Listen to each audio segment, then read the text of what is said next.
Agora, e falando em banho, vem aí eu diria uma refrescante entrevista que vai informar e, claro, conscientizar você sobre a questão da água no nosso país. Você sabia, bonitinha, que, segundo o Datafolha, 60% dos paulistanos ficaram sem água em casa em alguns momentos nos últimos 30 dias? Além disso, mesmo com as chuvas, o nível do reservatório da Cantareira continua caindo e chegou a 3,5% semana passada. A barra vai pesar. Ainda que o governo de São Paulo conte com 106 bilhões de litros de água da segunda reserva para manter o abastecimento da região, na nossa região aqui metropolitana, o estado é de alerta. E o clima também parece não ajudar. O calor está fora de controle, as chuvas cada vez mais escassas. Então nós vamos entender o que está acontecendo? Quem nos ajuda é o meteorologista Augusto Pereira Filho e a pesquisadora do Departamento de Saúde Ambiental da Faculdade de Saúde Pública da USP. Olha que currículo, a Silvana Cutolo, essa bonitinha que está aí, olha que coisa mais linda. Obrigado por terem vindo, os dois, prazer em revê-lo, querido. Obrigado por vir, Silvana.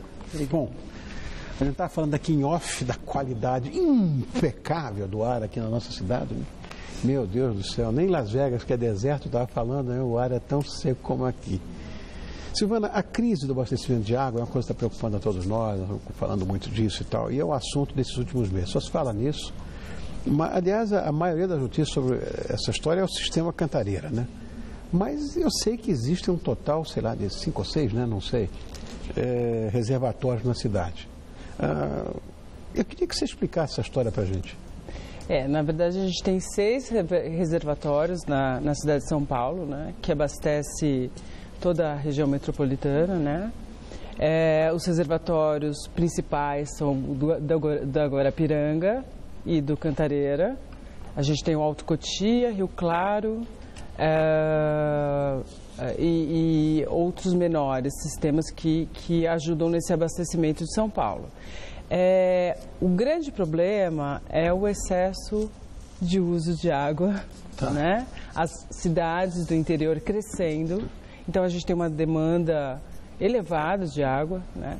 Temperatura, ele vai falar sobre isso, né, do ar, mas as nossas condições são realmente de excesso no consumo de água, né? Olha, eu tive uma aula inaugural na faculdade uma vez, em que o professor, imagina, Eugênio Goudin, que foi o craque dos craques, grande economista, deu uma aula de economia, de macroeconomia, que eu fiquei encantado com aquilo. No final ele disse assim, olha, pode esquecer o que eu falei, porque não existe teoria econômica que possa acompanhar a explosão demográfica. É mais ou menos a mesma coisa, né? Nasce mais gente do que morre, consome-se muito mais, é um povo que não tem nenhuma educação, a gente sabe disso, né? Todo mundo muito egoísta, né? Não sei se vou regionalizar isso, mas nós somos um pouco mais. Enfim, eu ouço falar em umas coisas que eu sou absolutamente ignorante. O que é essa história de volume morto, por exemplo? O volume morto, a gente está numa situação em que a cidade de São Paulo, ela está num elevado, né? E essa água ela é captada para o sistema de abastecimento, que é no caso o Cantareira, ele está abaixo, né? Então se usa adutores para levar essa água e trazer para São Paulo. Agora entendi. E essa água é captada superficialmente. Entendi. E o que a gente está captando agora é a água que está próxima ao sedimento. Entendi. Então isso gera problemas, né? Porque o sistema todo ele é projetado para tratar água e não lodo, né? E não sedimento. Claro, né? Claro. Agora, eu sei que não está tendo problema aqui, por exemplo, na Guarapiranga, não tem problema, continua cheia. Por que as outras não estão? Eu não entendi nada. Na verdade, assim, essa questão vai ser até falada pelo Augusto, professor, né? Augusto, que sobre o clima, porque a gente está realmente no platô, numa planície, né? Numa área que também na Serra do Mar, né? Com a divisa do mar, e a gente tem aí condições muito mais favoráveis para esse acúmulo de água no reservatório do Guarapiranga. Professor Augusto, há algumas semanas com essa bolha violenta de calor que atingiu a cidade, a temperatura alcançou picos que não correspondem absolutamente com a estação que nós estamos vivendo, que é a primavera, né?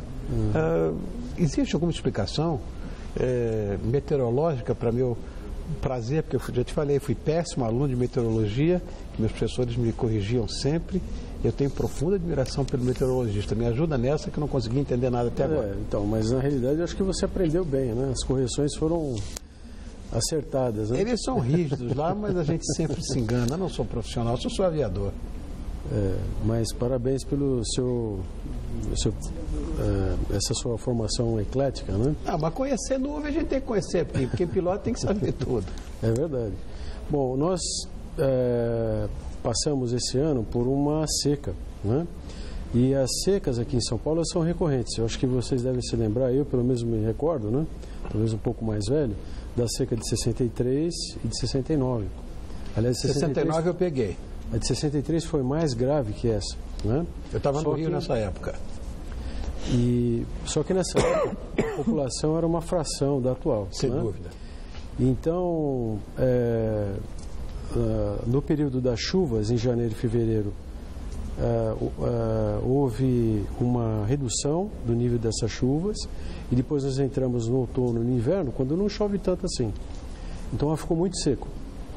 E, por outro lado, no outono e no inverno, a umidade ela vai sendo removida daqui, das nossas latitudes, para a Antártica. A umidade vai daqui para a Antártica, vai evaporando, né? Então você junta toda essa evaporação, mais o consumo por causa do calor excessivo, e a razão do calor excessivo é que não tem nuvens. As nuvens refletem mais ou menos 20% da energia solar. Então, com essa entrada adicional de 20% de energia, a temperatura atinge níveis mais elevados. Por outro lado, esses sistemas de alta pressão, eles comprimem o ar e aquecem. Então, você junta essa compressão termodinâmica, como é dito, né?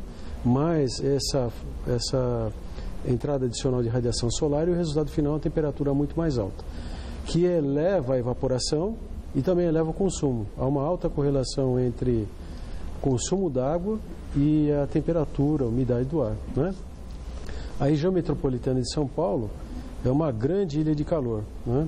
E o resultado é que a temperatura, então, ela, nesse caso, bateu o recorde histórico. O IAG tem uma estação meteorológica que vai completar agora, dia 22 de novembro, 82 anos de medições contínuas de temperatura, umidade, precipitação, vento. E nesse mês ocorreu o recorde de temperatura absoluta da história em 82 anos. Meu Deus! Foi 37,2 graus. Qualquer coisa eu vi essa história. Agora, esse é um fenômeno que é recorrente. Já aconteceu anteriormente, não com essa intensidade, mas já aconteceu antes. Nós citamos aqui, por exemplo, 63, 69. Eu com 69 já está morando em São Paulo já. Essa história, eu sei que é recorrente. Ela vai acontecer de novo? Vai acontecer novamente. Nós somos completamente dependentes de São Pedro. Claro. Essa é a realidade, né? Às vezes as pessoas não entendem, né? Elas acham que a água chega magicamente ali à torneira de casa. Mas nós dependemos exclusivamente da chuva, aliás, da água que provém do Oceano Atlântico, né? Essa água, toda a água aqui da América do Sul, ela vem por meio dos alísios para a Amazônia, lá ela é recirculada e chega aqui, né? E o que nós estamos precisando para sair dessa situação agora é restabelecer esse fluxo de umidade da Amazônia, como ocorreu agora nesse fim de semana passado, né? E então gerando o que nós chamamos de uma zona de convergência, a zona de convergência do Atlântico Sul, que aliás faltou em janeiro, que é a época em que ela se intensifica e produz muita chuva, né? Há alguma expectativa, uma previsão de melhora? Esses cúmulos vão chegar aqui? Não? Nós tivemos tempestades agora no domingo, na zona oeste aqui, né? E choveu no sistema Cantareira. Vai ter que chover muito para recuperar. Tem que também chover na cabeceira do rio, né? Porque senão que alimenta, né? Exatamente. Na bacia como um todo. O prognóstico para esse trimestre, outubro até dezembro, é de chuvas próximas do normal. Mas outubro, por exemplo, está encerrando com um nível muito abaixo do normal, né? Tá. Ou então novembro e dezembro vão ser acima do normal, né? Ou então vai se estabelecer essa tendência de menos chuva.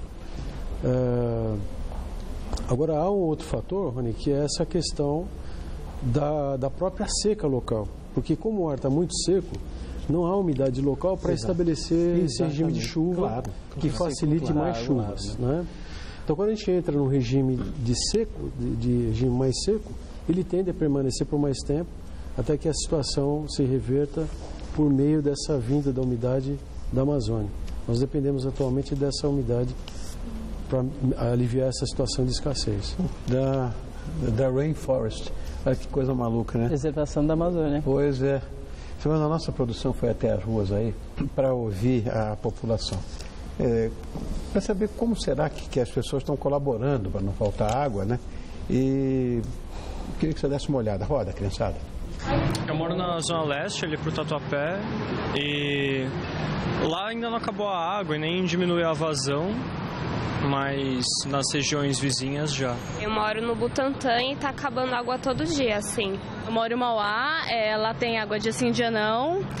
Durante o dia nunca tem água, quando é o dia do racionamento, sempre chega de noite. Faz quase um mês. Eu moro na Zona Norte, na Cachoeirinha. Eu moro em prédio, então talvez por isso ainda não acabou a água. Eu moro no Capão Redondo. E falta dia sim, dia não. Às vezes fica o dia inteiro sem água e chega só no final da tarde. Vai chegando à noite, umas 8 para as 10 horas, diminui, o máximo fica um fiozinho. Daí a pouco não dá mais nem para tomar água do filtro. Na parte da manhã vai chegando mais ou menos umas 8 horas da manhã. Na minha casa, a gente tem 2 caixas d'água, mas os vizinhos estão com muito problema, na verdade. Para variar, não tem um caixa d'água, né? Aí eu encho as vasilhinhas de panela, balde, banheira, para ver se dá para ajudar a fazer alimento, alguma coisa, comida. Porque para tomar banho não tem nem como. O banho muito mais rápido, nunca mais a gente lava o quintal, deixa a louça juntar o dia inteiro para lavar sempre no final do dia. As plantinhas não tem como regar, tá um pouquinho difícil. Na hora de lavar a louça, na hora de juntar a água da máquina para lavar um quintal, para lavar um carro com baldinho de água, para limpar tapete, é só limpar. Então é tudo mínimo mesmo. Eu realmente acho que a água vai acabar até a gente pelo menos voltar num período mais abundante de chuvas. Vou morrer de sede e de fome. Meu Deus, que visão negra, não é assim não? Existem coisas, né, Silvana, a serem feitas para a gente poder atravessar essa crise, sei lá, reuso. O pessoal já está com ideias ali, fazendo outras coisas, né? Juntando a louça, enfim. Reuso é uma opção, você acha? Eu acredito no reuso. Aliás, minha tese de doutorado foi reuso de água. Que legal. E, na verdade, sim, a gente já tem um grande projeto, né? Uma parceria que chama Projeto Aquapolo da Sabesp com a Odebrecht, produzindo água de reuso para a indústria. Né? E dentro de casa também a gente tem processos que a gente pode ajudar, né? Por exemplo, a segunda lavagem da máquina de lavar, você pode acumular aquela água e ir acumulando para servir para lavagem de rua, lavagem de carro, né? Limpeza de toda a casa. Os prédios precisam ver todo o encanamento, onde tem vazamento, onde não tem. Então a gente tem várias possibilidades. No banho, né? Desligar quando for lavar a cabeça, esperar um pouquinho, né? Os homens que fazem a barba, desligar também enquanto estão barbeando, né? Então a gente tem várias possibilidades, né? E assim, procurar realmente agora usar o mínimo possível de água, né? E assim, as mulheres podem usar os que usam maquiagem, usar lencinhos umedecidos. A gente tem possibilidades, né? Eu quero agradecer muito, né, a presença dos dois queridos. Adorei te rever, Augusto. Obrigado por ter vindo, viu? Professor Augusto Pereira Filho, meteorologista. Essa é uma profissão que eu respeito muito. E da pesquisadora do Departamento de Saúde Ambiental da Faculdade de Saúde Pública da Universidade de São Paulo, Silvana Cutolo. Muito obrigado aos dois. Voltem mais vezes. Essa pauta, vou dizer, eu vinha de qualquer maneira fazer essa pauta aqui. Eu estou impressionadíssimo com isso. Né? Por que uma represa tem e outra não tem? Eu não posso reclamar por enquanto da falta d'água. Acredita? Obrigado, viu? Obrigado. Sucesso para vocês.